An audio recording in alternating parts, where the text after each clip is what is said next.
आज देखिए Joseph Prince के साथ। प्रभु की स्तुति हो। अब हम अपनी शिक्षा को आगे बढ़ा रहे हैं हैसेट बुद्धिमत्ता पर, अनुग्रहित बुद्धिमत्ता पर। और हमने सुलेमान के व्यक्तित्व को देखा है। पर याद रखें, कुछ लोगों को अभी भी ये धारणा है कि सुलेमान बड़ा हुआ एक विशेष दिमाग लेकर। और हाल ही में मैं एक यहूदी अगुवे के साथ बैठा हुआ था, एक राजनीतिज्ञ, एक प्रमुख व्यक्ति। और मैंने उससे ये पूछा कि ऐसा क्यों है कि यहूदी लोग ब्रेन पावर अचीव कर सकते हैं। असल में उनके पास कोई जवाब नहीं था। वो कहते हैं ज़रूरत के द्वारा, पर असल में बहुत से समुदाय हैं जो भयानक तनाव से घिरे हुए हैं और बहुत सी विकट परिस्थितियों में जहां वो ब्रेन पावर से ग्रहण नहीं कर सकते। पर यहूदी लोग ऐसा कर सकते हैं परमेश्वर के आशीष के कारण। वो हमसे ज्यादा विशेष नहीं है, पर परमेश्वर ने उन्हें बुलावा दिया। क्योंकि परमेश्वर ने उन्हें बुलावा दिया, इसलिए परमेश्वर उनके जीवन में कुछ ऐसा प्रवाहित करते हैं जो उन्होंने सुलेमान को दिया था। और ये मिलता है 1 राजाओं 4 में। यहां लिखा है कि परमेश्वर ने सुलेमान को बुद्धिमत्ता दी और उसकी समझ बहुत ही बढ़ाई और उसके हृदय में समुद्र तट की बालू के किनकों के तुल्य अनगिनत गुण दिए। और सुलेमान की बुद्धि पूर्व देश के सब निवासियों और मिस्रियों की भी बुद्धि से बढ़कर थी। वो तो और सब मनुष्यों से वरन एतान, इजरेही और हेमान और माहौल के पुत्र कलकोल और दर्दा से भी अधिक बुद्धिमान था, सबसे ज्यादा बुद्धिमान था। अब बाइबल कहती है कि परमेश्वर ने सुलेमान को बुद्धि दी। यदि इस तरह ही सुलेमान को अपनी बुद्धिमत्ता प्राप्त हुई तो हम खुश हो सकते हैं, क्योंकि यदि परमेश्वर उसे दे सकते हैं तो फिर हमें भी दे सकते हैं। मुझे अच्छी आमीन मिल सकती है। जाहिर है परमेश्वर द्वारा दी गई बुद्धिमत्ता शिक्षा द्वारा नहीं उपजाई जा सकती है, और बाइबल हमें शिक्षा देती है। चलिए इसकी ओर चलते हैं। अगर परमेश्वर सुलेमान को दे सकते हैं तो ये देना कहां होता है और ये हम तक आखिर कैसे आता है। नीति वचन 2 में प्रभु के बारे में कहा गया है कि चलो सब मिलकर पढ़ते हैं। क्योंकि बुद्धि यहोवा ही देता है, ज्ञान और समझ की बातें उसी के मुंह से निकलती हैं। तो प्रभु हमें क्या देता है? बुद्धि। अब अगले 3 शब्द कहते हैं, चलिए दोबारा पढ़ते हैं। उसी के मुंह से, फिर से, उसी के मुंह से, फिर से, उसी के मुंह से। बाइबल परमेश्वर का श्वास है। बाइबल परमेश्वर का श्वास है। 2 तीमुथियुस हमें यह बताता है। पर दुष्ट व्यक्ति, इससे पहले कि हम नीचे आए यहां वचन 7 और 16 पर, हर एक पवित्र शास्त्र परमेश्वर की प्रेरणा से रचा गया है। परमेश्वर की प्रेरणा के लिए शब्द है थियोस। शब्द थियोस का मतलब है परमेश्वर। न्यूस्टॉस जो है श्वास। बाइबल में सभी शास्त्र वचन परमेश्वर की श्वास है। और परमेश्वर ने मनुष्य को धरती के मिट्टी से बनाया है, वो है उसका शरीर। तो मनुष्य एक बुत की तरह था और परमेश्वर ने मनुष्य में श्वास फूका और मनुष्य एक जीवित प्राणी बन गया। ये परमेश्वर का श्वास था जिसने मनुष्य को जीवित प्राण बनाया। और पूरा शास्त्र वचन परमेश्वर का ही श्वास है, इसलिए मनुष्य केवल श्वास से ही जीवित नहीं रहता है, पर उस हर वचन से जो परमेश्वर के मुंह से निकलता है। अगर ये परमेश्वर का श्वास है और हमारा संपूर्ण अस्तित्व, हमारा जीवन, यहां तक कि हमारा स्वास्थ्य भी परमेश्वर के वचन पर निर्भर करता है। अगर हमें अभाव है उस जीवन की शक्ति का, उस स्वास्थ्य का, फिर हम वचन की ओर जा सकते हैं, क्योंकि परमेश्वर का श्वास इस पूरे वचन पर है। आमीन। हम परमेश्वर के श्वास में सांस ले सकते हैं जिसने शुरू में ही हमें जीवन दे दिया। क्या मुझे अच्छी आमीन मिल सकती है? और इसीलिए नीति वचन 4:22 में यहां लिखा है, क्योंकि जिनको वो प्राप्त होती हैं वो उनके जीवित रहने का और उनके शरीर के चंगे होने का कारण होती हैं। शरीर के कितने हिस्सों के स्वास्थ्य पाने का कारण बनती हैं? उनके सारे शरीर के। तो परमेश्वर के साथ समय बिताना आपको शरीर में जीवन और स्वास्थ्य पाने के काबिल बनाता है। अब इसे आध्यात्मिक बनाने की जरूरत नहीं है। इसमें यह नहीं लिखा है कि तुम्हारी आत्मा का स्वास्थ्य है। यह है सबके लिए स्वास्थ्य, संपूर्ण शरीर के लिए स्वास्थ्य। आमीन। कुछ दवाएं खास लक्षित की जाती हैं, जैसे किसी खास समस्या के लिए मैजिक बुलेट हो, एक खास अवस्था के लिए। लेकिन परमेश्वर का वचन केवल एकमात्र वो दवा है जो हमारे संपूर्ण शरीर को स्वस्थ करता है। मुझे अच्छी आमीन मिल सकती है। और अब हम वापस जा रहे हैं 2 तीमुथियुस पर।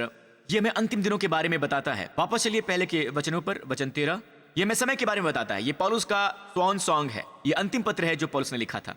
उसने कहा, हमने एक अच्छी लड़ाई लड़ी, इस पत्र में मैंने विश्वास कायम रखा, मैंने ये कोर्स पूरा कर लिया है। और पौलुस की रेस खत्म हो गई। वो प्रभु से मिलना चाहता है और यह अंतिम पत्र है जो उसने लिखा। पर वो उन समयों की बात करता है जिसमें हम रहेंगे। वो हमारे समय की बात करता है। वो भविष्य के बारे में भविष्यवाणी करता है। और यह है जो उसने कहा, और दुष्ट और बहकाने वाले लोग धोखा देते हुए और धोखा खाते हुए बिगड़ते चले जाएंगे क्या यह सच नहीं है कि हालांकि वो प्रचार करते हैं और हम कोशिश करते हैं प्रभु यीशु मसीह के सुसमाचार द्वारा जितना हो सके उतने लोगों तक पहुंचाने की, कई लोग रिस्पॉन्ड कर रहे हैं, आमीन, कई लोग सुसमाचार को रिस्पॉन्ड कर रहे हैं, पर हकीकत यह है कि संसार में पौलुस ने उन दिनों की भविष्यवाणी की थी जिसमें आप और हम रहते हैं, और दुष्ट और बहकाने वाले धोखा देते हुए, धोखा खाते हुए बिगड़ते चले जाते हैं। वो दूसरों को धोखा देंगे, आप उनसे धोखा मत खाइए। और ऐसा कैसे हो सकता है? पता है, आजकल हम ऐसे संसार में रहते हैं जहां गलत ही सही है और सही गलत हो जाता है। वो बहुत सी बातों को पुनर्परिभाषित कर रहे हैं और हमारे बच्चे उलझन में हैं अगर हम उन्हें जीवन के बारे में परिभाषा नहीं देते। आमीन। यहां तक कि पवित्रता की भी परिभाषा, उदाहरण के लिए पवित्रता बस ये नहीं है कि पता है आप कुछ इस तरह से जीते हैं कि आप कुछ लोगों को नीची नजर से देखते हैं। लोगों के बारे में धारणा है कि मैं तुमसे ज्यादा पवित्र हूं, तुम मुझसे दूर रहो, मेरे नजदीक मत आओ, मैं तुमसे ज्यादा पवित्र हूं। नहीं, ये एक बहुत ही बुरा अभिमान है। आमीन। ये बहुत ही गलत बात है। यीशु इसी के विरोध में तो खड़े हुए थे। आमीन। यीशु की पवित्रता ऐसी थी कि उन्होंने कभी भी पाप से समझौता नहीं किया, कभी समझौता नहीं किया। वो कभी उनके स्तर तक नहीं आए जिन लोगों को उन्होंने प्रभु सेवा की, फिर भी वो उनके बीच में चलते हैं। उनमें से एक की तरह वो पदवी जो फरीसियों ने उनके लिए इस्तेमाल की, उसका मकसद उनका अपमान करना था। उन्होंने उन्हें पापियों का मित्र कहा और फिर भी ये बना सबसे तेजस्वी तरह का अनुग्रह जिसे वो धारण किए जहां भी वो कहीं गए। पापियों का मित्र, कितनी अद्भुत पदवी है ये। आमीन, हमारे प्रभु यीशु मसीह के लिए। पर उनकी पवित्रता ऐसी नहीं थी। पता है, ये भावना कि मैं तुमसे ज्यादा पवित्र हूं, मेरे निकट मत आओ। दरअसल उन्होंने उन्हें आमंत्रित किया कि वो उनके पास आए। कोढ़ियों को छुआ और वो शुद्ध हो गए। उन्हें दुष्ट आत्माएं निकाल दी, उन्होंने अंधों को चंगा कर दिया, उन्होंने मुर्दों को जिला दिया और वो उनके बीच चला, उन्हें आशीष देते हुए, उन्हें चंगाई देते हुए, मरम्मत करते हुए, हमेशा ऊपर उठाते हुए, हमेशा प्रोत्साहित करते हुए, हमेशा उन्हें परमेश्वर को दिखाते हुए कि वास्तव में परमेश्वर कैसे हैं। और यह है पवित्रता। पवित्रता है असाधारणपन। पवित्रता के ऑपोजिट में पाप नहीं है। पवित्रता का ऑपोजिट है आम होना, सामान्य होना। तो जब परमेश्वर कहते हैं कि मैं तुम्हें पवित्र करूंगा, तो इब्री में भी शब्द है कद्दोश और इब्री में पवित्रता के लिए शब्द है हैगियोस। इसका मतलब है अलग किया जाना। आपके घर में कुछ ऐसी चीजें होती हैं जो इतनी खास हैं, आप उसे एक और रख देते हैं ताले चाबी में। आमीन। यहां तक कि वो कपड़े भी जो आपको पसंद हैं, आप उन्हें अलग करते हैं बाकी के कपड़ों से, क्योंकि आप जानते हैं कि ये दूसरे कपड़ों की तरह मुचड़ते नहीं हैं, ये स्पेशल हैं, और ये इसलिए क्योंकि वो कीमती हैं। खैर, पवित्रता का मतलब है परमेश्वर की योजनाओं और मकसद के लिए अलग किए गए। आमीन। ये मैं तुमसे ज्यादा पवित्र हूं वाला रवैया नहीं है। ये असल में है राजसी होना, परमेश्वर के पुत्र और पुत्रियां होना। प्रभु कहते हैं अब तुम परमेश्वर के पुत्र और पुत्रियां हो, उस बुलावे के योग्य ठहरे हो जो स्वर्गीय बुलावा परमेश्वर ने आपको दिया है। आप उस बुलावे के योग्य ठहरे हो। जब लोग आपके पास होते हैं और कहते हैं कि उन्हें एहसास होता है कि वो किसी ऐसे के साथ हैं जिससे स्वर्ग के वातावरण की सुगंध आती है, और फिर भी उस व्यक्ति से संबंध रख सकते हैं, वो व्यक्ति घरेलू है, फिर भी उसमें कुछ ऐसा है जिससे वो समझौता नहीं करेगा उस दिन की नैतिकता के नैतिक वातावरण से। क्या आप समझ सकते हैं जो मैं कह रहा हूं? और प्रभु का वचन आपको उस मुकाम पर लाने के योग्य है। जब आप प्रभु का वचन पढ़ते हैं, यीशु ने कहा ये उन्हें कुछ इस तरह शुद्ध करता है उनके सत्य द्वारा। उनका वचन सत्य है। फिर उन्होंने ये कहा उनके लिए मैं स्वयं का शुद्धिकरण करता हूं। तो अगर शुद्धता सिर्फ ये है कि पाप ना करो, कुछ मानते हैं पवित्रता का मतलब है पाप मत करो, अगर ये परिभाषित होता है पवित्रता और शुद्धता के रूप में, तो फिर यीशु के कहने का क्या मतलब है कि मैं उनके लिए खुद को शुद्ध करता हूं? यीशु में कोई पाप नहीं है। नए शुद्धिकरण का मतलब है कि परमेश्वर के मकसद के लिए अलग किए जाना। इसका मतलब है कि आप असाधारण बन जाते हैं।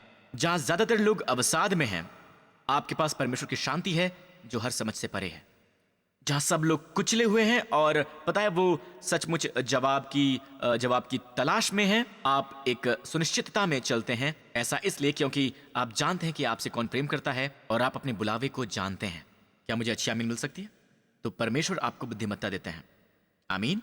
तो ये कहता है कि आपको क्या करना चाहिए इस संसार में जहां लोग धोखा देने वाले हैं और धोखा खा जाते हैं। तो इन बातों पर जो तूने सीखी हैं और प्रतीति की थी, ये जानकर दृढ़ बना रहा कि तूने उन्हें किन लोगों से सीखा था, और बालकपन से पवित्र शास्त्र तेरा जाना हुआ है। पौलुस तीमुथियुस को ये कह रहा है, उसे ये बताते हुए ये याद रखिए, ठीक है, बालकपन से पवित्र शास्त्र तेरा जाना हुआ है। परमेश्वर का वचन, वो पवित्र शास्त्र जिसमें परमेश्वर का श्वास है, जो तुझे मसीह पर विश्वास करने से उद्धार प्राप्त करने के लिए बुद्धिमान बना सकता है।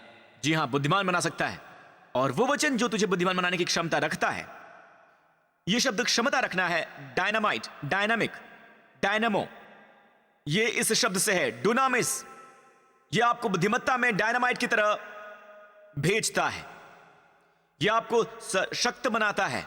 ये आपको बुद्धिमान बनाता है। दरअसल बुद्धिमान बनाना एक शब्द है, ग्रीक शब्द है सोफिजो, सोफाइजो। वर्ब फॉर्म में सोफिया शब्द है सोफाइजो। ये आपको सोफिया बनाने के काबिल है, वो आपको बुद्धिमान बनाने के काबिल है। बाय द वे, सोफिया इब्री है होकिमा के लिए, बुद्धिमत्ता के लिए बहुत इस्तेमाल होने वाला शब्द है। बुद्धि के लिए पुराने नियम में होकिमा। होकिमा ग्रीक अनुवाद में पुराने नियम का सेक्टोजिम है। यहां लिखा है होकिमा, वहां लिखा है सोफिया। राइट, सोफिया इब्री में है होकिमा। ये वो बुद्धिमत्ता है जो परमेश्वर देते हैं।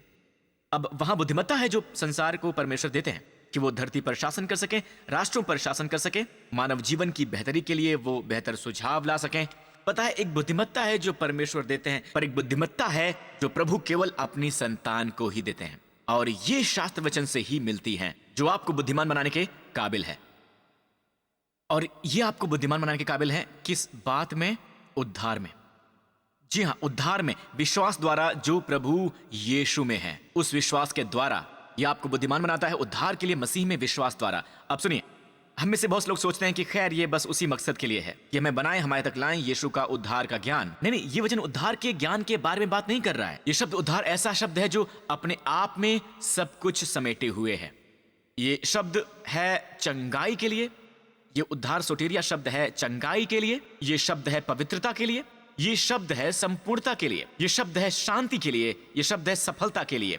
आमीन। तो जब यीशु आए, यदि वो ग्रीक होते, राइट, तो प्रभु ने कहा होता उसका नाम रखो सोटेरिया, पर क्योंकि वो एक यहूदी के रूप में आए, परमेश्वर ने कहा कि उसका नाम रखो यशुआ, जो ग्रीक के सोटेरिया का इब्री अनुवाद है। ये सब कुछ समेटने वाला शब्द है। जब वो उसे छूते हैं, उन्हें जो भी जरूरत है उद्धार उन्हें प्रदान करता है। उन्हें चंगाई की जरूरत है, वो चंगाई थी। यदि उनकी जरूरत है कि 5 रोटियां और 2 मछलियां कई गुना हो जाएं 5000 से ज्यादा लोगों की भूख मिटाने के लिए, तो फिर वो हो गया। जो भी जरूरत थी उद्धार वहां था देने के लिए। क्या मुझे अच्छी आमीन मिल सकती है? तो परमेश्वर का वचन जब आप इसके साथ समय बिताते हैं तो आपको बुद्धिमान बना सकता है। सोफाइजो आपके लिए उद्धार, वो समृद्ध शब्द उद्धार, चाहे आपको चंगाई की जरूरत हो, चाहे आपको आपूर्ति की जरूरत हो आपके जीवन में, तो ये आपके जरिए बुद्धिमान बनाने के योग्य है और आप में और मसीह में विश्वास उत्पन्न करने के लिए है। क्या ये अद्भुत नहीं है? आमीन। मुझे अच्छी आमीन मिल सकती है। तो परमेश्वर का वचन आपको बुद्धिमान बना सकता है विश्वास के उद्धार के द्वारा, जो यीशु मसीह में है। चलिए मान लें कि आप एक दिन पढ़ रहे हैं परमेश्वर के वचन, न केवल इसका कोई पवित्र प्रभाव पड़ रहा है, शुद्धिकरण का प्रभाव, कई बार इसे महसूस कर सकते हैं, पर आप अपने एहसास पर निर्भर न रहें। जब आप बीमार होते हैं तो सबसे उत्तम चीज है आप घर पर समय बिताएं, अस्पताल में, वहां आराम करें। RIB, बिस्तर पर आराम, पूरी तरह से बिस्तर पर आराम, CRIB। आपके पास पढ़ने के लिए काफी समय होता है, रिलैक्स कर सकते हैं, आप पढ़ सकते हैं। और आज हम जिस संसार में रहते हैं, आप रात में भी पढ़ सकते हैं बिना अपनी पत्नी और पति को डिस्टर्ब किए बिना। पर पढ़ना अब खोई हुई कला हो गई है। जब आप परमेश्वर का वचन पढ़ने में समय बिताते हैं तो इसका जीवन पर प्रभाव पड़ता है, इलाज पर प्रभाव पड़ता है और चंगाई के प्रभाव पर। हमने बस अभी से अभी भी सीखा है और ये हमें बुद्धिमत्ता भी देता है। अब आप बिल्कुल वैसे नहीं रहते हैं, आपको हर बात समझने की जरूरत नहीं है। जब एक बच्चा अपना हाथ धोता है तो वो H2O के संरचना को नहीं जानता है और वो सारे रसायन जिनसे कि पानी बनता है या वो सब, उसे यही करना है कि उसे इस्तेमाल करे। परमेश्वर का वचन इसलिए नहीं कि आपको हर चीज समझना है, मुझे खुद समझ में नहीं आती। मैं अभी भी सीख रहा हूं, जैसे कि आप लोग सीख रहे हैं। मैं इस एज में भी उन चीजों को सीख रहा हूं। आप जानते हैं, आप अपने हाथ धोते हैं, बच्चा सब कुछ नहीं समझता है कि क्या उसके हाथ अभी भी साफ हैं। हाँ, आमीन। बस उसे इस्तेमाल करो। जब आप प्रभु का वचन पढ़ते हैं तो इसका साफ करने का प्रभाव होता है।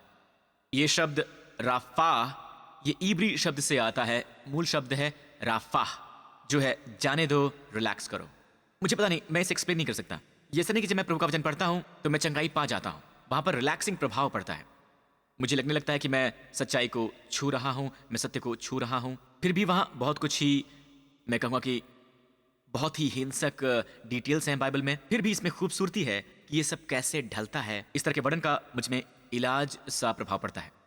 जब मैं इसमें परमेश्वर देखता हूं, मुझे आशा मिलती है, मुझे प्रोत्साहन मिलता है। क्या मुझे अच्छी आमीन मिल सकती है? मान लीजिए आप एक दिन पढ़ रहे हैं और आप अपने पार्टनर का सामना करने वाले हैं किसी बुरी आदत के विषय में जो उसकी है, और अपने किसी किशोर अवस्था वाले लड़के का सामना करने वाले हैं किसी चीज के बारे में, और आप उसके लिए अपनी बाइबल पढ़ रहे हैं। मैं बस मिसाल दे रहा हूँ सफाइज का कि कैसे प्रभु का वचन आपको बुद्धिमान बना सकता है। चलिए कह लें कि आप एक टफ अप्रोच देने ही वाले हैं, और शायद आप एक नौजवान व्यक्ति हैं। आप सोच रहे हैं कि किस तरह की स्पीच आप दे रहे हैं, क्योंकि आपके सभी दोस्त गालियां और अश्लील शब्द इस्तेमाल कर रहे हैं, पर आप ऐसा नहीं करते हैं। आप इन सबसे बाहर हैं, आप कूल नहीं हैं, वगैरह वगैरह। और आप सोच रहे हैं कि किस किस्म की स्पीच आपको देनी चाहिए। खैर, एक दिन आप परमेश्वर का वचन पढ़ रहे हैं और आप सोच रहे हैं कि इस व्यक्ति पर कैसे प्रभाव डालना है जो स्वयं एक प्रभावशाली व्यक्ति है। ओके, ये जो कुछ भी है। फिर आइए नीति वचन 25 पर। आप ये पढ़ रहे हैं, धीरज धरने से न्यायी मनाया जाता है और कोमल वचन हड्डी को भी तोड़ डालता है। आप ये पढ़ रहे हैं और आप सोच रहे हैं कि मैं एक इंटरव्यू के लिए जा रहा हूं, मैं अपने बॉस से मिलने वाला हूं, उसे इसके बारे में बताने वाला हूं, या जो कुछ भी है, मैं इस प्रभावशाली व्यक्ति पर कैसे प्रभाव डाल सकता हूं। और प्रभु कह रहे हैं कि धीरज धरने से। आप अपनी पत्नी या पति से बात करना चाहते हैं और आप जानते हैं कई बार आप उत्तेजित हो जाते हैं, आपका शरीर उत्तेजित हो रहा है, और ये आपका आत्मा नहीं है, राइट? आपका शरीर उत्तेजित हो रहा है। आप कभी भी किसी पर भी प्रभाव नहीं डाल सकते हैं जब आपका शरीर उत्तेजित हो रहा हो। शरीर ही शरीर को उत्तेजित करता है, और फिर शरीर शरीर को सक्रिय करता है, और बदले में शरीर शरीर को सक्रिय करता है। इसी तरह पति पत्नी झगड़ते हैं। आमीन। कहीं चलते चलते किसी को जरूरत होती है धीरज धरने की। धीरज धरने का मतलब क्या है? 2 बेयर जो आपके विवाह में होने चाहिए वो हैं बेयर और फॉरबेयर, और अगर वो लाना चाहती है पोबेयर तो वो ला सकती है उसे, ऑलराइट। पर अगर कोई धीरज रखने वाला है, आप उस व्यक्ति को सुनते हैं, आप अपने पति को कहने देते हैं या अपनी पत्नी को अपने दिल का हाल सुनाने देते हैं, बिल्कुल क्वीन ऑफ शीबा की तरह। वो राजा सुलेमान के पास आई और बाइबल में लिखा है कि उसने उससे वो सब प्रश्न पूछे जो कि उसके हृदय में थे।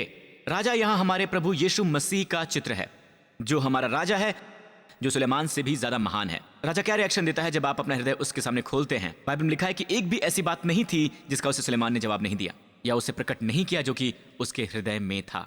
दूसरे शब्दों में, जब आप परमेश्वर के पास आते हैं तो इस शर्त प्रार्थना के साथ मत आइए कि ओ हे सर्वशक्तिमान परमेश्वर, हम जानते हैं आप सबसे महान हैं, और हम आपके पास आते हैं और प्रभु कहते हैं कि स्वर्गदूत ये किस बारे में बात कर रहा है, और स्वर्गदूत कहता है कि प्रभु समय आने पर वो हार मान लेगा। प्रभु के पास आइए कहते हुए अब्बा पिता, और उन्हें बताओ अपनी चिंताएं, अपनी समस्याएं।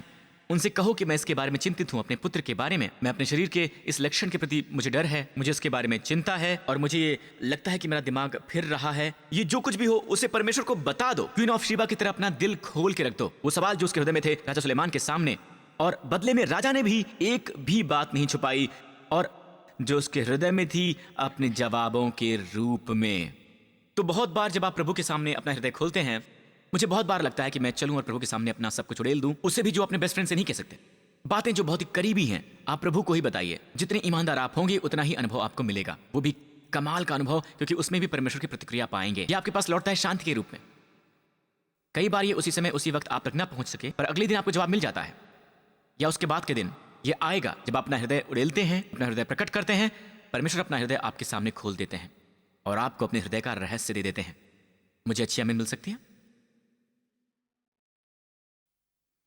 तो आप सीखते हैं कि बहुत देर तक बर्दाश्त करने वाला एक राजकुमार है।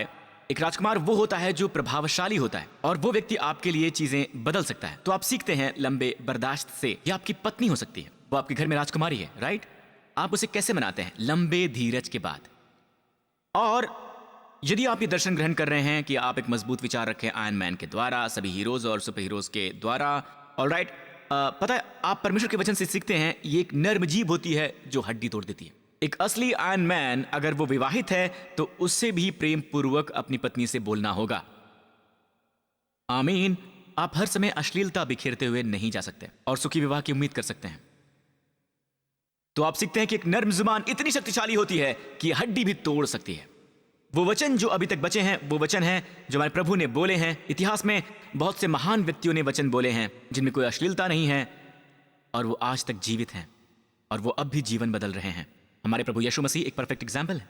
उनके वचन अभी भी जीवन बदल रहे हैं। एक नर्म जुबान इतनी शक्तिशाली है, इसे कम मत आंकिए, हड्डी तोड़ सकती है। मैं बस ये कहना चाहता हूं, जानते हैं सुलेमान की बुद्धि के बावजूद इन सब क्षेत्रों में, पता है वो परमेश्वर से दूर हो गया, उसने प्रभु को छोड़ दिया और इस तरह उसकी बुद्धि भ्रष्ट हो गई। आप जो भी करते हैं, जब आप अलग हो जाते हैं और आप खो जाते हैं, आप समझते हैं कि जब मैं आपसे कहता हूं कि आपको यीशु से उस महत्वपूर्ण संपर्क की जरूरत होती है। हम जानते हैं कि मसीह की देह है और इसमें कोई जुदाई नहीं होती है, मैं समझता हूं। पर मेरे कहने का क्या मतलब है जब मैं कहता हूं कि यीशु के साथ महत्वपूर्ण संपर्क की जरूरत है? आप सब जानते हैं जब यीशु के साथ संपर्क होता है, कुछ झरता है और आप में बहता है, उनसे आपकी आत्मा में। आप इसे समझा नहीं सकते हैं पर आप ये जानते हैं। ये एक जीवन होता है, एक शीघ्रता होती है, एक गर्मजोशी होती है। अमाउस की उस सड़क का अनुभव होता है जिससे आपने नहा लिया हो, और यही हमें प्राप्त होगा इस आने वाली एनकाउंटर नाइट में। आमीन। मैं प्रचार करके आनंदित होऊंगा। इस पूरे स्थान पर आप कहें, पास्टर प्रिंस, मैं ये प्रार्थना करना चाहता हूं, मैं अपना विश्वास मसीह में डालना चाहता हूं कि वो मरे मेरे पापों के लिए। बाइबल कहती है जो कोई भी विश्वास करता है, ये नहीं कि जो कार्य करता है, या ये नहीं जो कि 10 आज्ञाएं पालता है, या जो कोई परमेश्वर की सेवा करता है, पर जो कोई भी विश्वास करता है। आपको लगता है कि आप इस पर विश्वास करें, प्रभु अपने पुत्र के बारे में करते हैं और जो उनके पुत्र ने आपके लिए किया है वो सच है। आप इस पर आमीन कहें और अनंत जीवन आपका है। अगर ये आप हैं तो इस वक्त जहां कहीं भी आप हो, मेरे साथ ये प्रार्थना कीजिए। कहिए, हे स्वर्गीय पिता, आपके पुत्र मेरे यीशु मसीह के वरदान के लिए आपका बहुत बहुत धन्यवाद, जो क्रूज पर मर गया मेरे पापों के लिए और मुर्दों में से जिलाया गया जब मेरे सारे पाप क्षमा हो गए। धन्यवाद पिता, अब मैं आपका पुत्र हूं, अत्यधिक आशीषित, अत्यधिक अनुग्रहित, गहराई से प्रेम प्राप्त, और यीशु मसीह मेरा प्रभु है। यीशु के नाम पर आमीन। अपने पांव पर खड़े हो जाइए। प्रभु की स्तुति हो। आमीन। अगर आपने प्रार्थना की है मेरे दोस्तों, अब आप परमेश्वर के संतान हैं। अब आप योग्य ठहरे हैं। आपकी अयोग्यता ही आपकी योग्यता बन चुकी है। अब आप परमेश्वर की कलीसिया के भाग हैं और आपका उद्धार अब हमेशा के लिए है। अपने बुलावे को जानिए और हम सबका स्थान है इस बुलावे में। आमीन। इस पूरे स्थान पर अपने हाथ ऊपर उठाइए। इस आने वाले सप्ताह परमेश्वर आपको आशीष दें, आपको आशीषित रखें। पिता अब्राहम की आशीषों से आपको अपने हृदय के करीब रखें, अपने पंखों तले रखें, आपको सलामत रखें, सुरक्षित रखें, और आपको हर खतरे से बचाएं, हर बीमारी से बचाएं, हर त्रासदी से बचाएं, हर हानि से बचाएं, अंधकार की हर एक शक्तियों से बचाएं। परमेश्वर अपना मुखमंडल तुम पर चमकाएं और तुम्हारे प्रियजनों पर। परमेश्वर आपको और आपके परिवारों को प्रदान करें अपना शालोम, अपनी शांति, स्वास्थ्य, पवित्रता, और आप अनुग्रहित हों आप जहां कहीं भी हों, यीशु के नाम पर। और सब लोगों ने कहा आमीन। परमेश्वर आशीष दें।